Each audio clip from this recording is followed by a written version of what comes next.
বাংলার রাজনীতিতে ডিম উঠছে আর স্টক মার্কেটে কেউ কেউ ডিম কাউন্ট করছে। ফানি লাগলেও আপনাকে ট্রেডার হিসেবে মনে রাখতে হবে যে যেখানে এগ ডিমান্ড বাড়ে সেখানে লাভ হতে পারে এগ রিলেটেড কোম্পানির। আপনি ডিম ছড়ার মজা নিতেই পারে, কিন্তু একজন ট্রেডারের জন্য এগ শুধু প্রোটেস্ট নয়, এগ মানে ডিমান্ড। আর এই ডিমান্ডের সাথে যে নামটি জড়িয়ে আছে সেটি হচ্ছে SKM egg products export India limited. এই শেয়ারটি গত 1 মাসে 50%-এরও বেশি রিটার্ন দিয়েছে। মনে রাখবেন, শেয়ার বাজার ফিউচার এক্সপেকটেশনে চলে।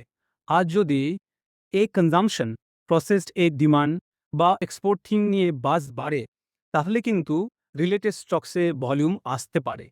মানে পাবলিক রালে ডিম শুরু বা ব্রেকফাস্টে ডিম খা, ডিমান্ড বাড়লে ভলিউম আসতেই পারে, আর ভলিউম আসলে স্টকের গ্রোথ হতে। তবে ব্লাইন্ডলি জাম্প করবেন না। আমি ট্রেডারদের বলবো চার্ট থেকে চোখ সরাবেন না, কারণ যদি লো ফ্লোট স্টক হয় তাহলে ভোলাটিলিটি এই ডিমের মতো ফেটে পড়তে পারে, তাতে কিন্তু রেজাল্ট ভালো হবে না।